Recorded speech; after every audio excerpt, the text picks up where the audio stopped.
الحمد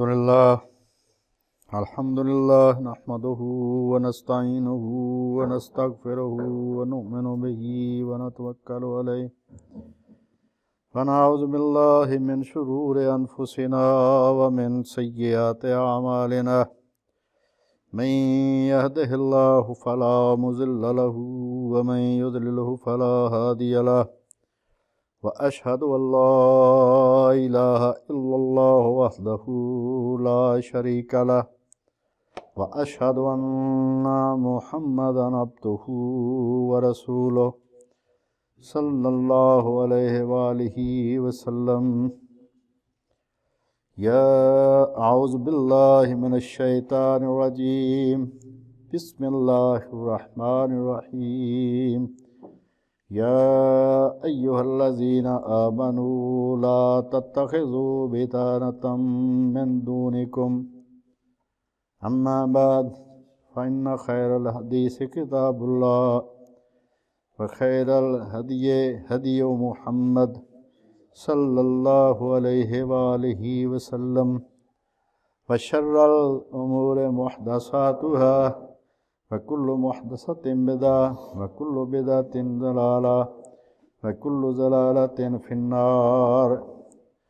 سورہ آل عمران تیسری سورت، اس کی آیت نمبر 118 کا ایک حصہ میں نے پڑھا۔ اللہ پاک نے فرمایا، مومنوں، کسی غیر مذہب کے آدمی کو اپنا رازداں نہ بنانا۔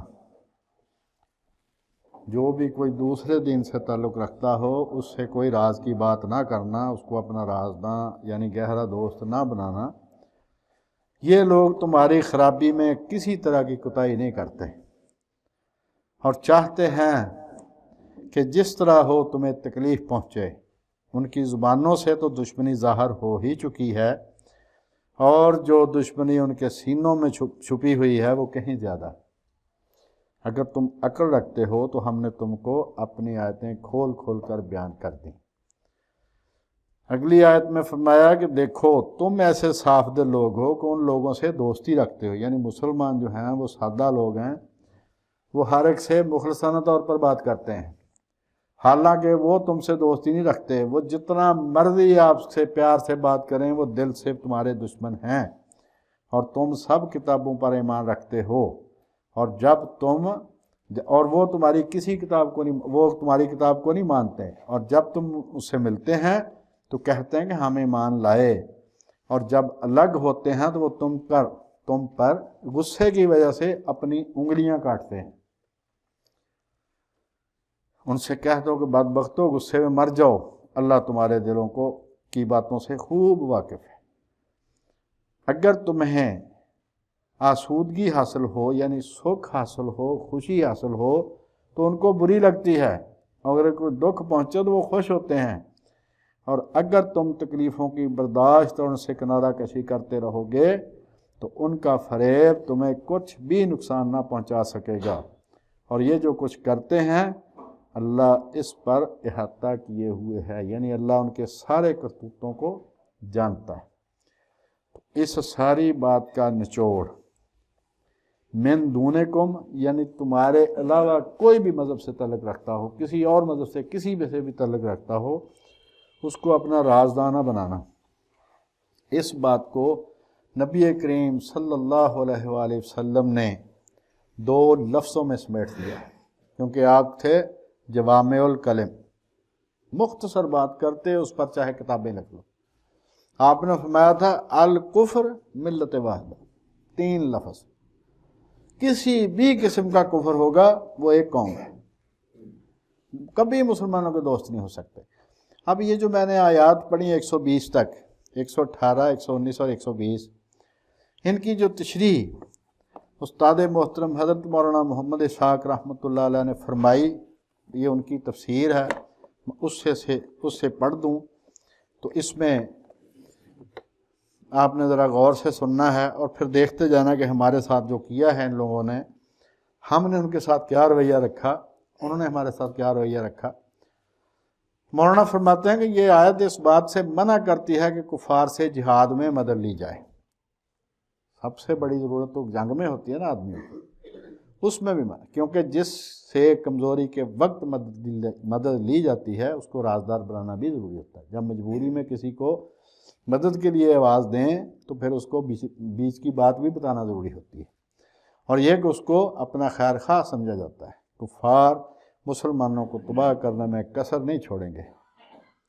یہ قرآن کا فرمان ہے، ان کو کبھی رازدار مت بناؤ. ایسا دشمن جس نے دشمنی ظاہر نہ کی ہو، انسان اس کے دھوکہ میں آ جاتا ہے. خدا تعالیٰ نے فرمایا یہ کفار کبھی کبھی دشمنی اور بغض منہ سے بھی ظاہر کر دیتے ہیں، یعنی ان سے رہا نہیں جاتا، ان کے منہ سے کوئی نہ کوئی بات نکل جاتی ہے. جیسے جب 9/11 ہوا تھا 11 ستمبر 2001 کو، ٹوین ٹاورز جو اس کے گرے تھے امریکہ کے، تو اس وقت بش نے کہا تھا کہ اب ہم نئی صلیبی جنگ لڑنے جا رہے ہیں، کیونکہ پروگرام تو پہلے سے تھا، خود ہی گرائے وہ. اب ہم ایک نئی صلیبی جنگ. پھر اس کے بعد وہ 20 سال اس کی صفائیاں دیتا رہا کہ نہیں میں نے یہ نہیں میرا مطلب تھا، وہ میرا مطلب تھا. یعنی قرآن مجید نے فرمایا کہ ان کے منہ سے بھی کبھی کبھی بات نکل جاتی ہے، لیکن جو دشمنی ان کے دلوں میں چھپی ہوئی ہے وہ بہت زیادہ ہے. مولانا فرماتے ہیں کہ کسی سے جو مدد مانگی جاتی ہے وہ 3 صورتوں سے باہر نہیں ہوتی. نمبر 1 التجا، کسی کی منت کرنا. یہ کمزور گروہ کسی طاقتور گروہ کی پناہ لیتا ہے اس طرح ریکویسٹ کر کے، یہ صاف صاف ان کے اپنے آپ کو ان کے حوالے کر دینا. دوسرا ہے اعتماد. اگر ایک گروہ برابر طاقت والے گروہ سے دوستی کر لے تو اس کو اعتماد کہتے ہیں. یہ اگرچہ دوسرے گروہ کے رحم و کرم پر چھوڑ دینا نہیں، مگر ہمدردی و خیر خواہی پر اعتماد تو یقیناً ہے. اگر کسی کو خیر خواہ جانا تو اس پر اعتماد کیا، ورنہ جانی دشمن کو کون خیر خواہ بناتا. ضروری نہیں کہ وہ گروہ ہم سے طاقتور ہی ہو، بلکہ یہ کہ وہ آزاد ہیں، وہ ہمارے متحد نہیں ہیں. جب ان کی مرضی ہے وہ اکڑ جائے گا، ہمارے ساتھ برائی کرے گا. تو یہ دونوں صورتیں یعنی التجا اور اعتماد کفار کے ساتھ یقیناً قطعاً نصوص قطعیہ قرآنیہ سے قطعی حرام ہیں. التجا ان سے کرنا، ریکویسٹ کرنا اور ان پر اعتماد کرنا، یہ قرآن مجید کی آیات کی روح سے قطعاً حرام ہے. تیسری صورت ہے استمداد، ان کو ہیلپنگ ورکر کے طور پر ساتھ رکھنا. وہ کیا ہے کہ کسی کافر کو نوکر رکھ لیا، اس کو چپڑاسی رکھ لیا، اس سے جوتا ٹھیک کروا لیا، اور یہ کہ کافر ہم سے دبا ہوا ہو، یعنی وہ ہم پر حاوی نہ ہو سکے اور کبھی ہمارے خلاف قادر نہ ہو سکے. اگرچہ وہ اپنے کفر کے باعث یقیناً ہمارا برا چاہے گا، لیکن بے بس ہے. اور کفار کے ساتھ جو سلوک ہے، اچھا سلوک، وہ صرف 3 وجہ سے ہو سکتا ہے. ایک یہ کہ اس کے اسلام لانے کی امید ہو، یعنی آپ کو امید ہو کہ اگر اس کے ساتھ اچھا سلوک کیا جائے گا تو یہ مسلمان ہو جائے گا. دوسرا کہ وہ آپ کا مہمان بنا ہوا ہو، اس سے آپ اچھا سلوک کر سکتے ہیں. تیسرا یہ کہ مسلمان خود خطرے میں ہو اور اس سے بچانے کے لیے اس کے ساتھ اچھی بات کرے. تو کفار کے بارے میں امام شوکانی نیل العطار جلد نمبر 7 صفحہ ہے 235 تا 237 پر مشرکوں سے مدد مانگنے کے بیان میں بیان کرتے ہیں کہ حضرت عائشہ رضی اللہ تعالیٰ عنہ فرماتی ہیں کہ رسول کریم صلی اللہ علیہ وآلہ وسلم صحابہ کے ساتھ بدر کے لیے نکلے تو راستے میں ایک بہت طاقتور اور بہادر مشرک خود آ کر ملا کہ میں آپ کی مدد کروں گا. صحابہ بھی بڑے خوش ہوئے کہ ایسا بہادر آدمی ہمارے ساتھ آ ملا ہے. مگر حضور علیہ السلام نے پوچھا کہ کیا تو اللہ اور اس کے رسول پر ایمان رکھتا ہے؟ اس نے کہا نہیں. آپ نے فرمایا مشرک سے ہرگز مدد نہیں دوں گا. وہ کافر دوسری دفعہ پھر اگلی منزل پر آ کے ملا، پھر تیسری دفعہ وہ ملا، یعنی دوسری دفعہ بھی حضور نے انکار کیا، ہم مشرکوں سے مدد نہیں لیتے. پھر تیسری دفعہ آ کے ملا تو اس نے کہا جی میں ایمان لاتا ہوں، اور میں اب آ جا. اس کو مسند اول میں حضرت احمد بن حنبل نے بھی روایت کیا ہے. جہاد نماز کی طرح ہے، جس طرح نماز اور دوسری عبادت کافروں کے ساتھ مل کر نہیں کی جاتی، اسی طرح جہاد بھی کافروں کے ساتھ مل کر نہیں کیا جاتا. حبیب رضی اللہ تعالیٰ عنہ، جو کہ عبید بن عبد الرحمن کے دادا تھے، کہتے ہیں کہ میں حضور علیہ الصلوۃ والسلام کے پاس ایک وقت میں آیا جبکہ جہاد کی تیاری ہو رہی تھی، اور میں اس وقت تک ایمان نہیں لایا تھا۔ ہم نے کہا کہ ہماری قوم جہاد کے لیے جا رہی ہے، یعنی ہماری برادری کے لوگ جہاد کے لیے جا رہے ہیں، اگر ہم ان کے ساتھ نہ ہوں گے تو ہمارے لیے بہت شرم کی بات ہے۔ حضور نے پوچھا کیا تم اسلام لائے ہو؟ میں نے کہا نہیں۔ ہم مشرکوں کے خلاف مشرکوں سے مدد نہیں لیتے۔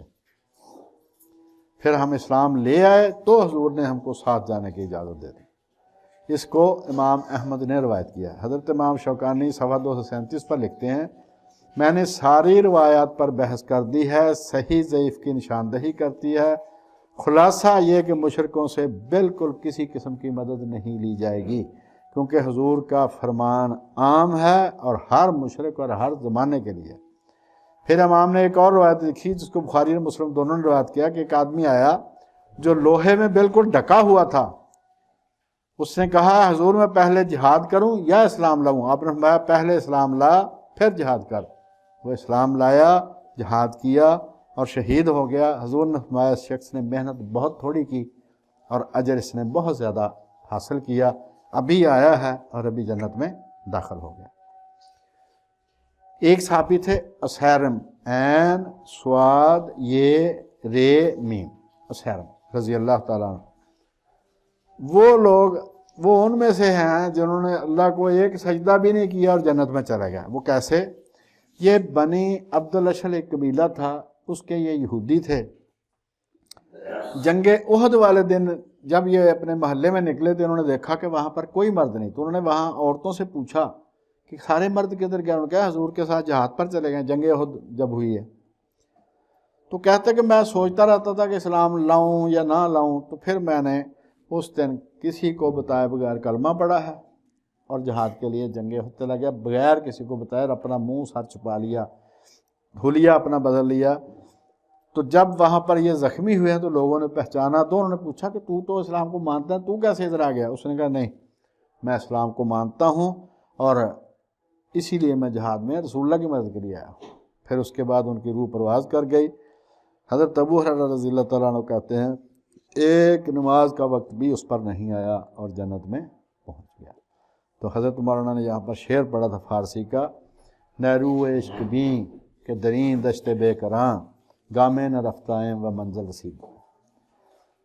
عشق کی طاقت دیکھ، یعنی محبت الہی کی طاقت دیکھ، محبت رسول کی طاقت دیکھ کہ اس بہت بڑے صحرا میں ایک پاؤں نہیں اٹھایا، ایک قدم نہیں اٹھایا اور منزل پر پہنچ گیا۔ یعنی اللہ اور اس کے رسول پر ایمان لائے، اسی وقت جان دے دی، اللہ کے سپرد جنت میں پہنچ گیا۔ حضرت امام ابن عبد البر اپنی کتاب المغنی جلد نمبر 8 صفحہ 395 394 پر لکھتے ہیں، انہوں نے یہی حدیثیں لکھی، اور صفحہ 415 پر لکھتے ہیں کہ امام ابن منذر فرماتے ہیں کہ مشرکوں سے مدد لینے کا جن روایات میں ذکر ہے وہ سب کی سب غیر ثابت ہیں، وہ ثابت نہیں ہیں۔ یہی بات امام شوکانی نے نائل الاوطار میں ایسی روایت کی بھی کہی کہ وہ سب غیر ثابت ہیں۔ امام ابن حزم ظاہری اپنی کتاب المحلہ کی جلد نمبر 7 صفحہ ہے 333 تا 35 مسئلہ نمبر 953، اس کے تحت فرماتے ہیں کہ ہم کسی عام مسلمان کے عمل کو تسلیم نہیں کرتے کہ اس نے مشرکوں سے مدد لی، ہم صرف حضرت عائشہ سے مروی حدیث کو مانتے ہیں جس میں رسول اللہ نے فرمایا ہم مشرکوں سے مدد نہیں لیتے۔ کہتے ہیں کہ اگر کسی بادشاہ نے ایسا کیا نا وہ ہمارے لیے دلیل نہیں ہے۔ اور یہ جو المحلہ المغنی جس کے حوالے ہیں، یہ 3 کتابیں دنیا میں حضرت فرماتے تھے ایسی ہیں، اگر یہ 3 کتابیں دنیا میں موجود ہوں اور ساری کتابیں ختم ہو جائیں مسلمانوں کی، تب بھی اسلامی قانون باقی رہے گا۔ ایک المغنی ہے، ایک المحلہ ہے، ایک التمہید، تو 2 کے حوالے اس میں سے آ گئے۔ کفار کا نہ مال غنیمت میں کوئی حصہ ہے، نہ یہ جہاد میں جا سکتے ہیں، نہ دینی معاملات میں دخل دے سکتے ہیں۔ حضرت عمر نے حضرت ابو موسیٰ اشعری جو ان کے گورنر تھے، ان کو ایسے عیسائی سے مدد لینے سے منع کر دیا تھا جس کو انہوں نے بطور کاتب رکھا تھا، منشی رکھا تھا لکھنے کے لیے، ریڈر جس کو ہم کہتے ہیں، تو اس کو منع کر دیا۔ انہوں نے کہا بھئی ان سے ہم نے مدد نہیں لینی۔ کسی غیر مسلم کو اسلامی حکومت میں کوئی عہدہ نہیں دیا جا سکتا۔ جس عہدے میں کافر کی عزت ہو اور مسلمانوں کو اس کے سامنے ذلیل ہو کر آنا پڑے تو ایسا عہدہ کافر کو کبھی نہیں دیا جائے گا۔ اسی طرح مسلمان کافروں کی فوج میں بھرتی ہو کر مسلمانوں سے لڑے گا تو وہ بھی کافر شمار ہوگا۔ اگر کوئی مسلمان کافروں کی فوج میں بھرتی ہو کر لڑتا ہے تو وہ بھی کافر شمار ہوگا۔ اب یہ جو جا کے حلف اٹھاتے ہیں نا کینیڈا، برطانیہ اور دوسرے ملکوں کی وفاداری کا، اور اس میں لکھا ہوتا ہے اس حلف میں، یہ جو آج کے رسول ہے نا طاہر القادری، اس حلف میں لکھا ہوا ہے کہ میں ملکہ یا بادشاہ برطانیہ کا وفادار رہوں گا، کیونکہ کینیڈا بھی کامن ویلتھ میں شامل ہے، میں اس کا وفادار رہوں گا اور اس کی طرف سے مجھے جس بھی ملک کے خلاف لڑنے کے لیے کہا جائے میں لڑوں گا۔ اور آج کے رسول اپنی جگہ پر قائم دائم ہے۔ تو فرمایا کہ اگر کوئی مسلمان کافروں کی فوج میں بھرتی ہو کر مسلمانوں سے لڑے گا تو وہ بھی کافر شمار ہوگا۔ امام محمد بن حسن شیبانی حنفی، حضرت امام ابو حنیفہ کے جو دو مشہور ترین شاگرد ہیں ان میں سے ایک حضرت امام محمد، فرماتے ہیں کہ مسلمان کافروں کے ساتھ مل کر کافروں سے نہ بھی لڑے سوائے جان کے خطرہ کے، اگر نہ لڑا تو کہ کافر مجھے قتل کر دیں گے، یعنی جان بچانے کے لیے ان میں چھپ کے بیٹھا رہے، لڑے نہ ان کی طرف سے، لیکن جان کے خطرہ کے باوجود کافروں سے مل کر کبھی بھی مسلمانوں سے نہ لڑے۔ کافروں سے مل کر کافروں کے خلاف لڑ سکتا ہے جان بچانے کے لیے، ورنہ کافروں کے ساتھ مل کر مسلمانوں سے نہ لڑے۔ ہاں، کم نقصان دہ کافر کے ساتھ مل کر زیادہ نقصان دہ کافر سے لڑے تاکہ اسلام کا فائدہ ہو۔ اب اس میں کیا ہے؟ فرمایا کہ وہ ان کی دشمنی کبھی کبھی ان کے منہ سے ظاہر ہو جاتی ہے، ورنہ جو دل میں ان کے دشمنی ہے وہ بہت زیادہ ہے۔ اس دشمنی کا ایک اظہار ایک گروپ ہے ان کا کفار کا، جنہوں نے مغرب کے رہنے والے تھے، یہ یورپ کے رہنے والے تھے، امریکہ کے رہنے والے تھے، لیکن انہوں نے اسلام پر تحقیق کی ہے۔ ان کو انگریزی میں کہتے ہیں اورینٹلسٹ، مستشرقین، مشرقی روم پر تحقیق کرنے والے۔ انہوں نے باقی زبانوں پر بھی تحقیق کی ہے، باقی مذاہب پر بھی، لیکن اسلام ان کی کوششوں کا زیادہ تر مرکز رہا ہے۔ یہ جو مستشرقین ہیں انہوں نے کتابیں لکھی ہیں، اور کتابیں بھی ایسے نہیں لکھ دیں۔ گولڈ زیہر یہودی جو سب سے پہلا نمایاں مستشرق ہے، اس نے جامعہ ازہر مصر میں داخلہ لیا، وہاں پر مکمل عالم کا کورس کیا، اس کے بعد اس نے کہا کہ حدیثیں ساری جعلی ہیں۔ اب اسی کا لکھا ہوا سارے، اسی کا تھوکا ہوا یہ سارے انگریز چاٹ رہے ہیں اور کہتے ہیں یہ ہماری تحقیق ہے۔ جوزف شاخت کہتا ہے جی اس کی کتاب کو ریفرنس بک کہا جاتا ہے، لیکن اس نے بھی سارے کا سارا اس کا گولڈ زہر کا تھوکا ہوا چاٹا۔ اس نے وہی بات کی ہے کہ حدیثیں وقت کے ساتھ ساتھ حکومتیں خود بناتی رہیں۔ تو یہ جو مستشرقین ہیں ان کا تعارف تھوڑا سا میں کروا دوں۔ مولانا صاحب رحمۃ اللہ علیہ ان کے بارے میں بات سمجھایا کرتے تھے۔ استشراق کس کو کہتے ہیں؟ اورینٹلزم کس کو کہتے ہیں؟ مغربی اہل کتاب یعنی یورپ اور امریکہ رہنے والے مسیحی مغرب کی اسلامی مشرق پر نسلی اور ثقافتی برتری کے خیال کی بنیاد پر مسلمانوں پر اہل مغرب کا تسلط قائم کرنے کے لیے، یہ خیال کر کے کہ ہم مسلمانوں سے اعلیٰ ہیں، ہم نے ان پر اپنا غلبہ قائم کرنا ہے، اس خیال سے اور مسلمانوں کو اسلام کے بارے میں گمراہی اور شک میں مبتلا کرنے کے لیے اسلام کو مسخ صورت میں پیش کرنے کی غرض سے مسلمانوں کی عقیدہ، ثقافت کہتے ہیں رہن سہن کو، تمدن، شرعیت، تاریخ، نظام، وسائل کا جو مطالعہ کرتے ہیں اسے استشراق کہا جاتا ہے۔ مستشرقین کے عرف میں لفظ مشرق کا جغرافیائی مفہوم مراد نہیں، بلکہ ان کے ہاں مشرق سے مراد زمین کے وہ علاقے ہیں جہاں پر اسلام کو فروغ حاصل ہوا۔ وہ یہ نہیں کہتے کہ مشرق سے مراد وہ ملک ہیں فلاں یہ انڈیا ہے فلاں، نہ، ہر وہ ملک جہاں پر مسلمانوں کو اور اسلام کو عروج حاصل ہوا وہ اس کو مشرق کہتے ہیں۔ ایسے ہی لوگوں کے بارے میں قرآن مجید سورہ آل عمران 3 سورت کی 69 نمبر آیت میں اللہ پاک نے فرمایا کہ اہل کتاب کا ایک گروہ تمہیں گمراہ کرنا چاہتا ہے۔ اسلام کی جو تردید کی ابتدا ہوئی ہے یہ 1400 سال پہلے ایک آدمی تھا عیسائی پادری یوحنا دمشقی، یہ بنو امیہ کی حکومت میں محکمہ فنانس منسٹری میں یہ ملازم تھا۔ پھر وہاں سے اس نے دیا استعفیٰ، پھر اس نے لکھی 2 کتابیں۔ ان کتابوں میں سے ایک کا نام ہے ارشاد النصارہ، دوسری کتاب کا نام مجھے یاد نہیں اب، تو اس میں ایک چیپٹر لکھا رسول کریم کے خلاف، اسلام کے خلاف۔ اس دن سے لے کر آج تک ان لوگوں نے اسلام کے خلاف لکھنے میں ناغہ نہیں کیا، قرآن پر اعتراض کرنے میں، رسول اللہ پر اعتراض کرنے میں کبھی سستی نہیں دکھائی انہوں نے، ہر طرح کے انہوں نے الزام لگائے ہیں رسول اللہ پر۔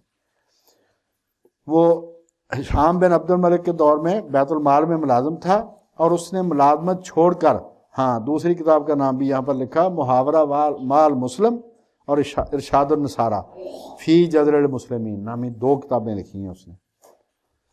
اب یہ جو استشراق ہے اور عیسائی تبلیغ ہے، یہ دونوں ایک ہی سکے کے 2 رخ ہیں۔ ایک کا کام ہے شک میں ڈالنا مسلمانوں کو، دوسرے کام آ کے کہنا کہ یہ ہمارے پاس نجات کا سامان آ جاؤ۔ یہ مونٹگومری واٹ جو رسول اللہ کا دشمن ہے، یہ یورپ ہی کا رہنے والا تھا، اس نے لکھا کہ جب سے اسلام آیا ہے دنیا میں، تاریخ انسانی میں کسی کو بدنام کرنے کی اتنی کوشش نہیں ہوئی جتنی محمد بن عبداللہ صلی اللہ علیہ وآلہ وسلم کو بدنام کیا گیا، یعنی خود بھی اسی ٹولے میں تھا۔ اور ایسے ہی تاثرات کا اظہار فلپ کے ہتی مصنف تھا، یہ لبنان کا رہنے والا عیسائی تھا، امریکہ میں چلا گیا، پروفیسر رہا۔ اس کی بہت مشہور کتاب ہے ہسٹری آف عرب، تو 2 جلدوں میں ہے۔ اس کی دوسری کتاب ہے اسلام اے وے آف لائف، اس کے صفحہ 22 اور 23 پر اس نے لکھا ہے کہ سب سے زیادہ بدنام تاریخ انسانی میں رسول اللہ کو کیا گیا۔ اب ان کے مقاصد کیا ہیں؟ یہ جو اتنی محنت کرتے ہیں، اربوں ڈالر کے فنڈ انہوں نے خرچ کیے ہیں اس کام کے لیے، کیا مقصد ہے؟ ان کے مقصد ہیں 4۔ پہلا مقصد ہے دینی مقصد، دوسرا مقصد ہے علمی مقصد، تیسرا ہے معاشی مقصد، اور چوتھا ہے سیاسی مقصد۔ دینی مقاصد ان کے جو ہیں ان میں یہ شامل ہے کہ اسلام کو پھیلنے سے روکنا ہے، مسلمانوں کو عیسائی بنانا ہے، اصل عیسائی کا معلوم کرنے کے لیے بائبل کے عبرانی نسخوں کا مطالعہ کرنا ہے، اور بائبل کو سچا ثابت کرنے کے لیے آثار قدیمہ کی کھدائی کرنی ہے ان علاقوں کی جن کا ذکر بائبل میں آیا۔ یہ جو اور عراق میں انہوں نے کھدائی کی، دوسری جگہوں پر کھدائی کی، یہ ہمارے فائدے کے لیے نہیں کی، جن کو تاریخ سے بڑی دلچسپی سی، نو۔ انہوں نے یورپ میں یہ تحریک چل پڑی تھی کہ ابراہیم نام کا کوئی شخص نہیں ہوا، اس کو ثابت کرنے کے لیے یہ اور جو جس کا بائبل میں ذکر ہے یہ علاقہ موجود تھا۔ تو یہ جتنی انہوں نے کھدائیاں کی ہیں وہ صرف اپنی بائبل کو سچا کرنے کے لیے، اور ان کو کوئی مقصد نہیں تھا ان کا۔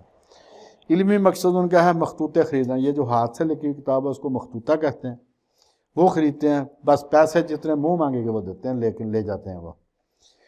ان کے بہانے سے پھر مسلمانوں کو بتاتے ہیں کہ ہم نے اتنے 1000 کتابیں دیکھی ہیں، اتنے 100 کتابیں دیکھی، مخطوطے تمہارے پرانے دیکھے، تمہارا دین جو ہے وہ بے بنیاد ہے۔ مخطوطے خریدنا، مختلف کتابوں کی تحقیق، کتابیں خریدنا اور شائع کرنا، یورپ کی علمی ترقی میں ان کا بہت بڑا ہاتھ ہے۔ ان کی محنت کا عالم آپ دیکھیں، اور ہمیں بھی کچھ خیال کرنا چاہیے کہ ایک آدمی کفر کی حق میں اتنی محنت کرتا ہے تو ہم کم از کم حق کے حق میں تو کریں نا، جو سچا ہے اس کی ہمیں محنت کا ہم بھی کریں۔ 5 جلدوں کی ایک کتاب ہے، اور مصنف نے اس پر 50 سال تحقیق کی، 50 سال تحقیق کرنے کے بعد اس نے لکھی ہسٹری آف عرب لٹریچر، تاریخ ادب عربی۔ اور جب اس نے لکھ دیا تو پھر پوری دنیا میں وہ ریفرنس بک ہے۔ 50 سال اس نے عربی جو کتابیں تھیں شعر و ادب ان کا مطالعہ کیا، پھر اس کے مطابق اس نے 5 جلدوں میں کتاب لکھی۔ کیا ہم میں سے کوئی مسلمان ہے جو ایک مقصد کے لیے 50 سال ریسرچ کر سکے؟ لیکن اس کا دوسرا پہلو بھی ہے کہ 50 سال اس نے روٹی تو کھائی ہوگی نا کہیں سے، اس کو فنڈ ملے تو اس نے کی نا، ورنہ وہ کون سا پانی پی کر زندہ رہتا تھا؟ یعنی وہ لوگ پیسہ دیتے ہیں اور کام کرواتے ہیں، اور وہ کام کرتے بھی۔